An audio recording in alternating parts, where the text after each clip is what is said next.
तो आ चुके हैं क्रिप्टॉन क्लासेस यूट्यूब चैनल से। और जैसे कि बोर्ड्स की डेट शीट आ चुकी है तो हम भी आ चुके हैं आपके सामने लेकर बहुत सारी वीडियोस, वन शॉट रिविजन्स, हर सोशल के चैप्टर, हर मैथ्स के चैप्टर का। मैथ्स और सोशल की चीजें आपको क्रिप्टॉन क्लासेस वाले चैनल पर दिख रही होगी और साथ ही साथ जो साइंस की वन शॉट वाली वीडियोस रहेगी वो आपको दिख रही होगी साइंस विद सूरज के चैनल के साथ। तो आज हम सबसे पहले इकोनॉमिक्स का डेवलपमेंट चैप्टर स्टार्ट कर रहे हैं। तो बिना किसी टाइम पास के लेट्स गेट स्टार्टेड।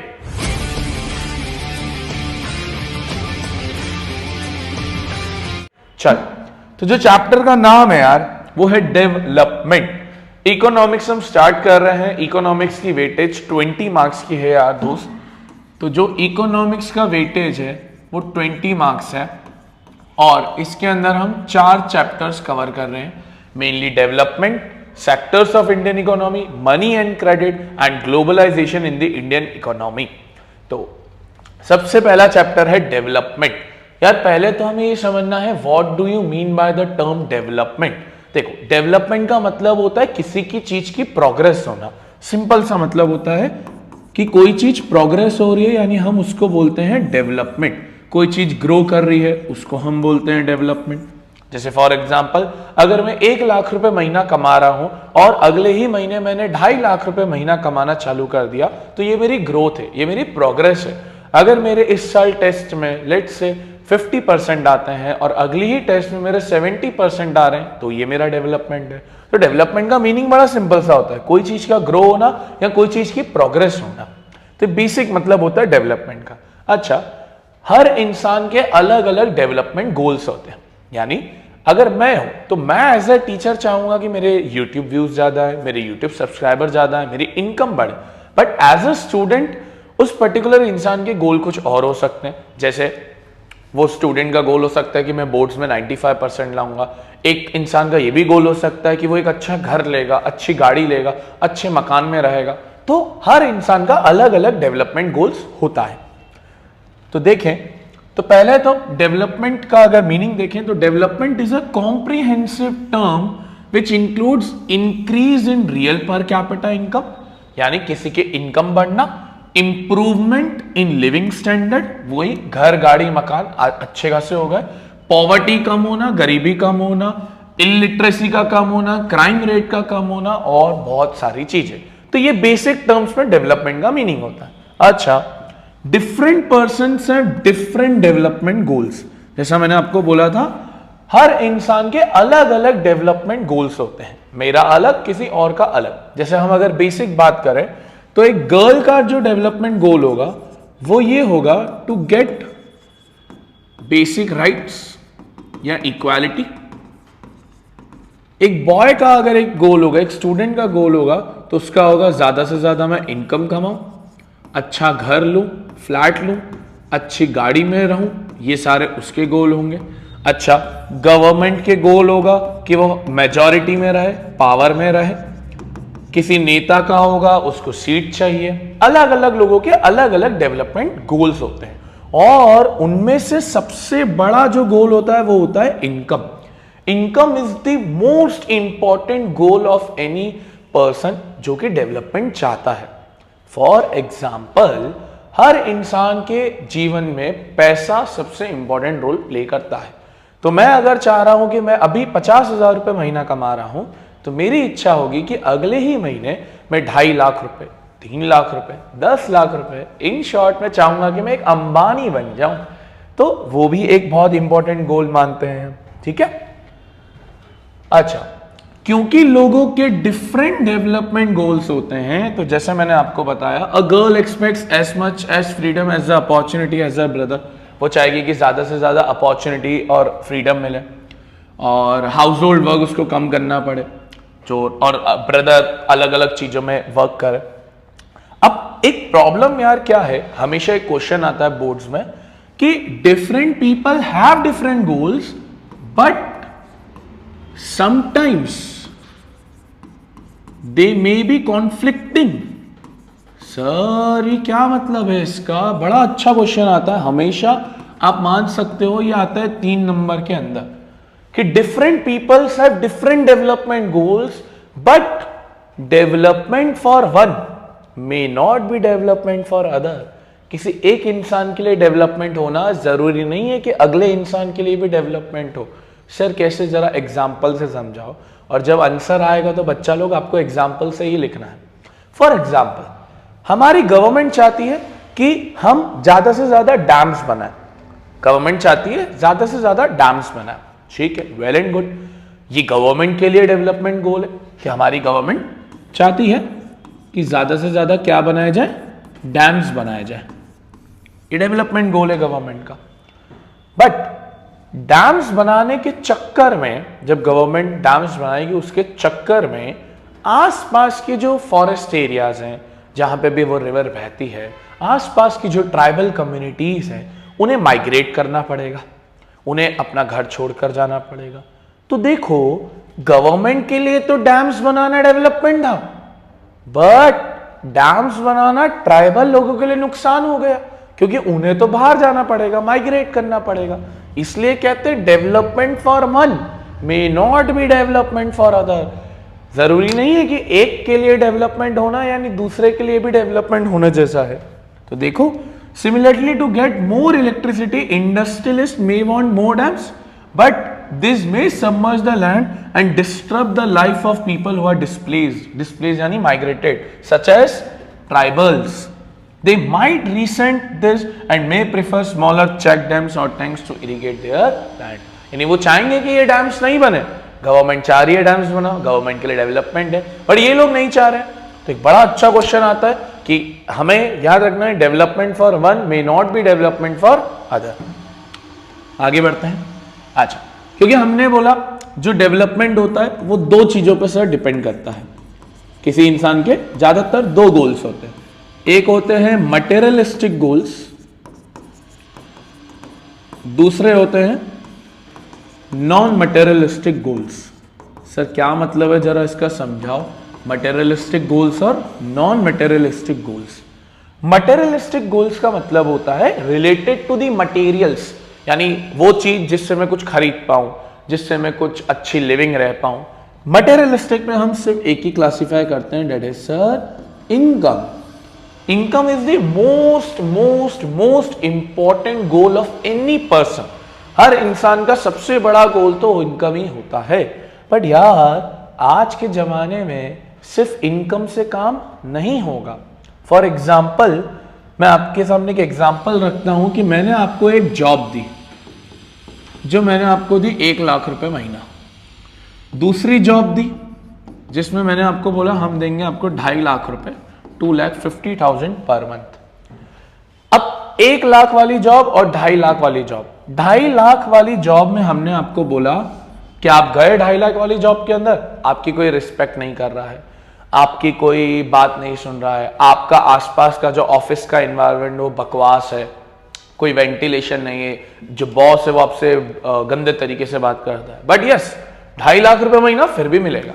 वहीं 1 लाख रुपए महीने वाली जॉब के अंदर आपको रिस्पेक्ट भी दी जाएगी, अच्छी खासी जॉब से आपको सेटिस्फेक्शन में मिलेगा, जॉब सिक्योरिटी भी रहेगी, आपके जो जूनियर्स है वो आपकी रिस्पेक्ट करेंगे, आपका जो बॉस है वो आपसे अच्छे से बात करेगा। तो ऑब्वियस सी बात है, हम इन दोनों में से जो सबसे ज्यादा चूज करने वाली जॉब होगी वो होगी 1 लाख वाली। ओवरऑल इनकम भले कम है, बट जो एक्स्ट्रा फैसिलिटीज है जैसे रिस्पेक्ट है, फ्रीडम है, या अलग अलग चीजें हैं, वो एक इंपॉर्टेंट रोल प्ले कर रही है। तो नॉन मटेरियलिस्टिक थिंग्स में हम वो सारी चीजें डालते हैं जैसे freedom, respect, standard of living, ये सारी चीजें हम इसके अंदर जानते हैं। और आज के जमाने में इनकम तो है ही, नो डाउट, बट उसके अलावा हमें सबको बेसिक रिस्पेक्ट, फेम, पॉपुलैरिटी, ये सब चाहिए ही रहता है।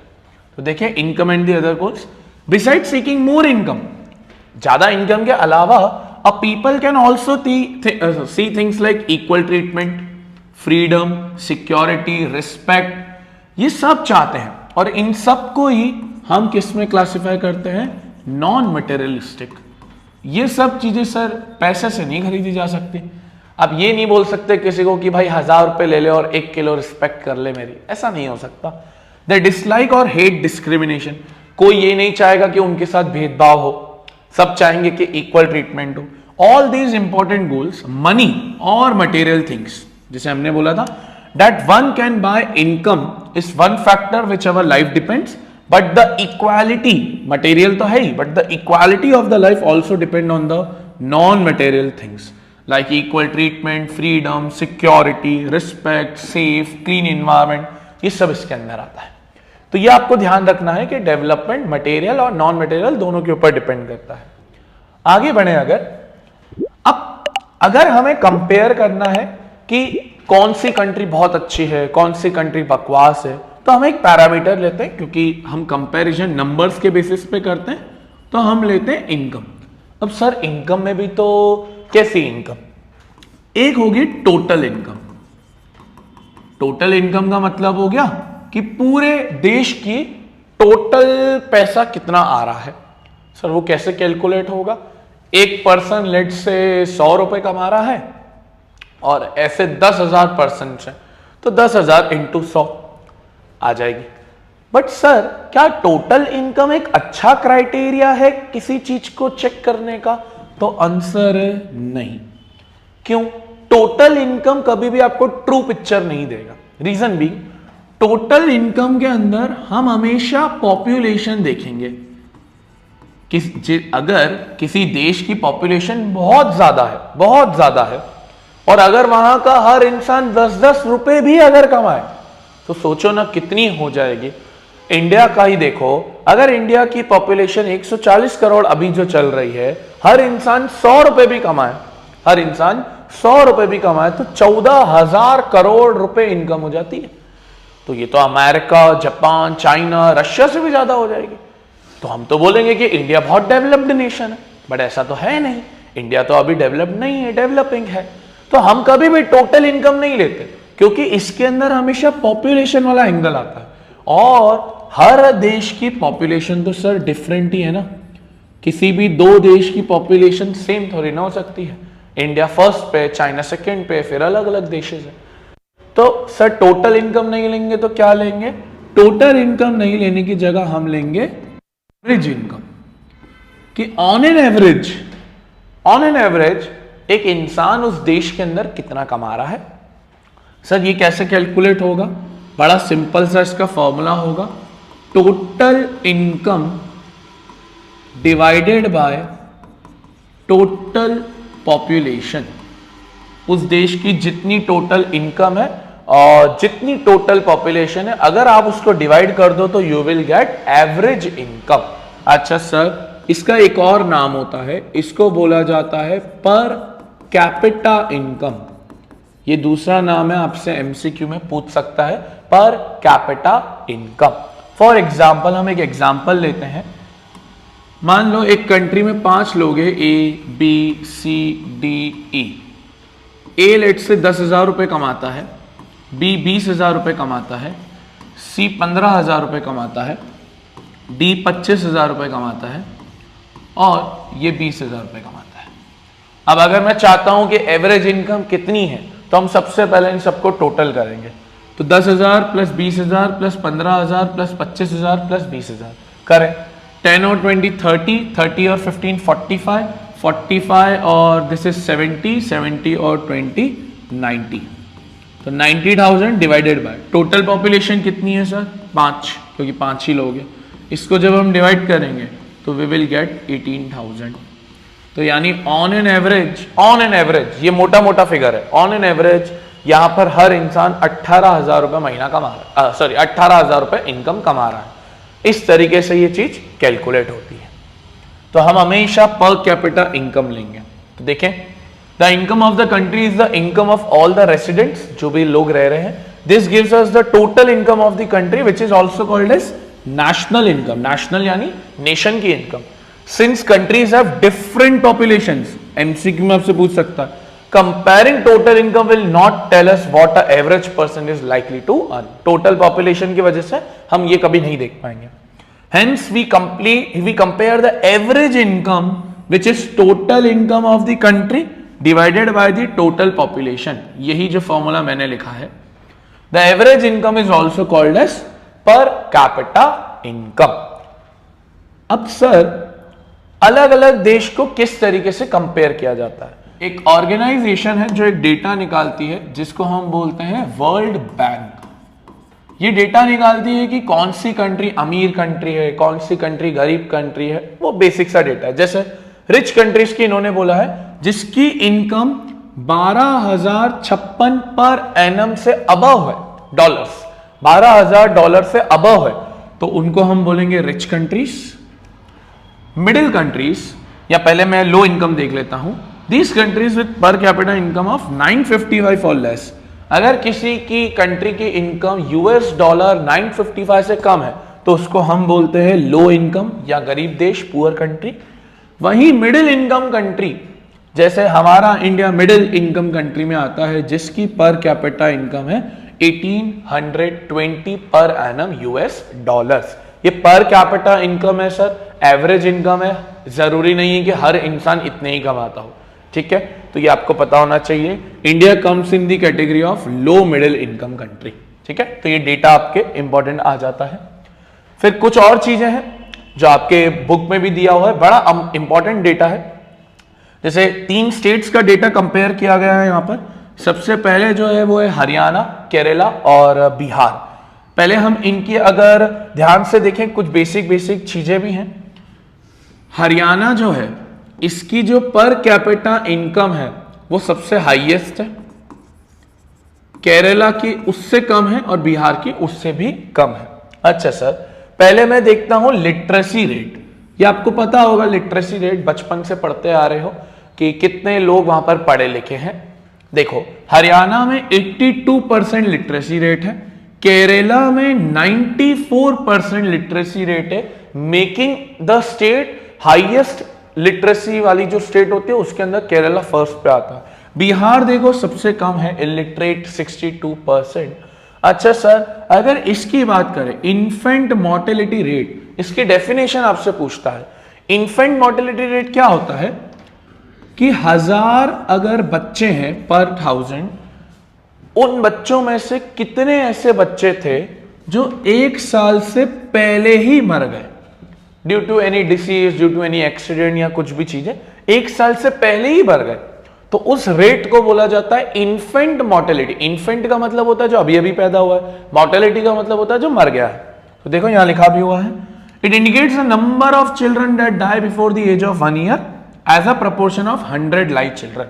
कितने बच्चे जो 1 साल से पहले ही मर गए उसको IMR बोलते हैं, इन्फेंट मोर्टेलिटी रेट। और ये जितना कम हो उतना अच्छा है। देखो, केरला में 1 साल में 30 बच्चे मर जाते हैं, बिहार में 35 बच्चे, जो कि काफी बड़ा अमाउंट हो जाता है, और केरला देखो सर मात्र 10 बच्चे। और अब तो और कम हो गया है क्योंकि ये डेटा तो 2017 का है। सर अगर वो एक डेटा देखिए, नेट अटेंडेंस रेशियो, अटेंडेंस का मतलब ही होता है कोई चीज को अटेंड करना। ये बेसिकली 9th और 10th वाले बच्चे, या जिनको हम बोलते हैं 14 ईयर्स और 15 ईयर्स ऑफ एज वाले बच्चे हैं। बेसिकली क्या है यहां पर, वो बच्चे जो 9th और 10th में और जो स्कूलिंग रेगुलरली अटेंड करते हैं उसको बोला जाता है नेट अटेंडेंस रेशियो। देखो, it is the total number of children of age group 14 and 15, यानी 9th और 10th के बच्चे attending school as a percentage of total number of children, कि कितने ऐसे टोटल बच्चे हैं, उनमें से कितने बच्चे स्कूल जा रहे हैं 9th और 10th के। तो देखो केरला अगेन सर इसमें भी बाजी मार गया, 83%, हरियाणा 61, बिहार अगेन 43। तो अगर आप एक चीज गेस करो ना, आपको यहां पर एक चीज दिखेगी कि ऑन एन एवरेज हरियाणा के लोग तो बहुत ज्यादा कमाते हैं, इनकी पर कैपिटा इनकम तो बहुत ज्यादा है, बट अगर ध्यान से देखो बाकी पैरामीटर्स के अंदर बात बेकार है। बाकी पैरामीटर्स के अंदर केरला 10, यानी बहुत कम बच्चे मरते हैं, लिटरेसी रेट 94, 83% वहां स्कूलिंग अटेंड करते हैं। तो ये दिखाता है कि केरला के लोग एजुकेशन, हेल्थ, स्किल्स, इस पे बहुत फोकस करते हैं। उनका फोकस ह्यूमन डेवलपमेंट पे है कि इंसान किस तरीके से अच्छा बन सकता है।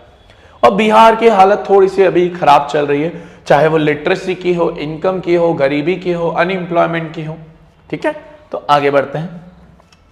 देखो, अब ये तो बड़ा सिंपल सी चीज है जो मैंने आपको बताई, पब्लिक फैसिलिटीज। ये बड़ा कॉमन सा क्वेश्चन है, money in your pocket can not buy all the goods and services you may need. Money, पैसा जो है वो आपके लिए बहुत सारी चीजें जरूर बाय कर सकता है, बट पैसा आपके लिए रिस्पेक्ट बाय नहीं कर सकता। पैसा आपके लिए एक क्लीन फ्री इन्वायरमेंट बाय नहीं कर सकता। तो ये कुछ चीजें हैं जो पैसा कभी बाय नहीं कर पाएगा। देखो, so income by itself is not the adequate indicator. वही इनकम सिर्फ अकेला चीज नहीं है जिसमें हम कंपेयर करेंगे। For example, normally money can not buy a pollution free environment. अब ऐसे तो दिल्ली में करोड़पति लोग भी रहते हो, बट पॉल्यूशन तो दिल्ली के अंदर इतना ज्यादा है। Ensure that you will get unadulterated medicine, unadulterated यानी मिलावटी मेडिसिन, कि जरूरी नहीं है कि तुम भले जितने अमीर हो और तुम जो दवाई खा रहे हो वो मिलावटी ना हो। And money can not able to protect from your infectious disease. ये तो अभी कितना कॉमन हो गया कोरोना के अंदर, करोड़पति लोगों को भी कोरोना हो रहा था। तो ये ऐसी डिसीज किसी को नहीं छोड़ती। तो केरला, अच्छा केरला का जो मैंने आपको बताया था, इसका बहुत IMR लो है, वही कि कितने बच्चे 1 साल से पहले मर जाते हैं, क्योंकि इन्होंने बेसिक हेल्थ, एजुकेशनल फैसिलिटीज, इस पे बहुत ज्यादा वर्क किया है। Many people believe that government should open schools and provide other facilities so that children have chance to study. ये गवर्नमेंट ने किया भी है, जो सर्व शिक्षा अभियान था, जिसके अकॉर्डिंग गवर्नमेंट ने फ्री एंड कंपल्सरी एजुकेशन करी थी। Similarly, in some states the PDS का मतलब होता है public distribution system, in short rationing, जो राशन शॉप्स रहती है, जो राशन का काम करती है। Health nutritional status of certain states are likely to be better. अगर government pollution, environment, health, education, इन सब पे बहुत खर्चा करती है, तो चांसेस ये भी है कि जो स्टेट्स लैक कर रही है जैसे बिहार, वो आगे बढ़ सकती है।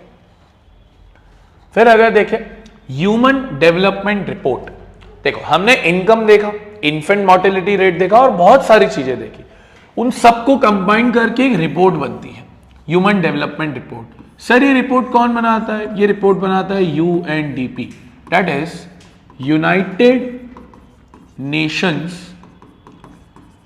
Development programme. ये वो है जो इस डेटा में, अच्छा इसमें सब डालते हैं, income, infant mortality rate, literacy rate, net attendance ratio, सब डाल देंगे। तो देखो, it is a report publish by the UNDP।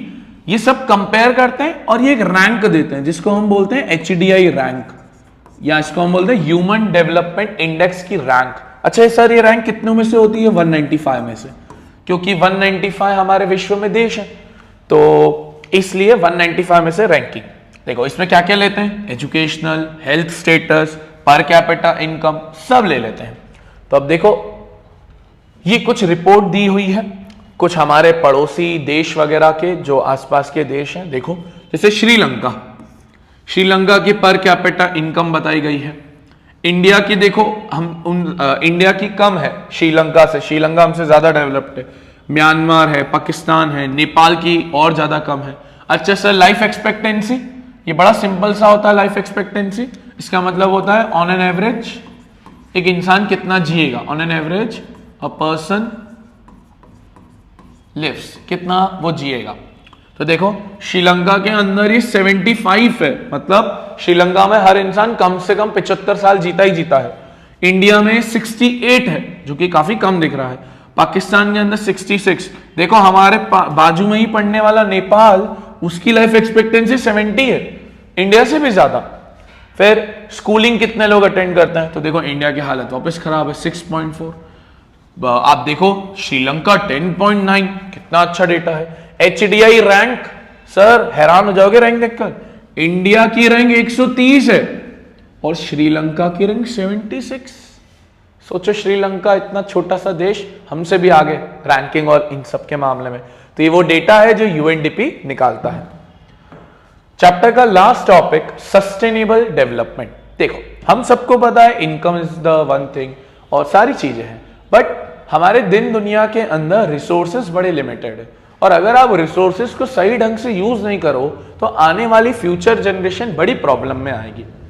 तो सस्टेनेबल डेवलपमेंट बेसिकली क्या होता है, ये कहता है कि एक नए वेज निकालो।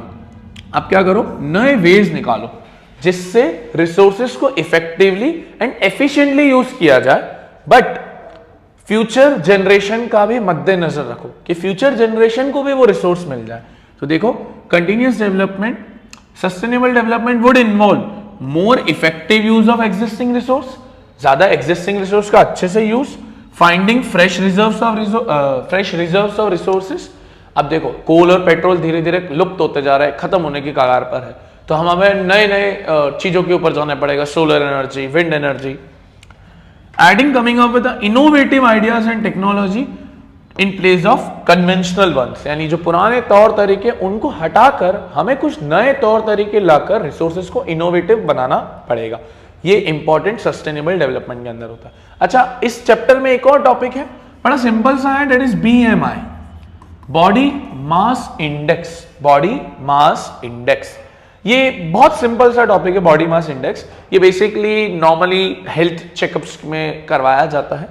इसके अंदर आप अपने वेट और अपने हाइट को कंपेयर करते हो, डिवाइड करते हो, और डिवाइड करने के बाद रिजल्ट्स आते हैं। अगर BMI 18 से कम आ रहा है, 18 से कम आ रहा है, तो आप आते हो अंडर न्यूट्रिशन, यानी आप के बॉडी में न्यूट्रिशंस की कमी है, आप कुपोषित हो।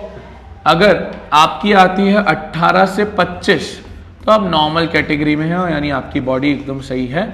और अगर आपकी 25 से ज़्यादा आ जाती है, 25 से भी ज़्यादा आ जाती है, तो ये मतलब होता है आप ओबेस हो। ओबेस का मतलब है बहुत ज़्यादा मोटापे के शिकार हो। तो ये बेसिकली एक चीज़ रहती है, उतना पूछता तो नहीं है, बट फिर भी हमें पता होना चाहिए। तो ये था हमारा डेवलपमेंट चैप्टर का 1 शॉर्ट रिवीजन। आई होप आपको वीडियो पसंद आई होगी। ऐसे ही अच्छे और हेल्पफुल वीडियोस के लिए चैनल को लाइक, शेयर एंड सब्सक्राइब करें, और साथ ही साथ इस पूरी PDF जो है वो आपको डिस्क्रिप्शन बॉक्स में गूगल ड्राइव के लिंक पे मिल जाएगी। Thank you for watching this video. Radhe Radhe.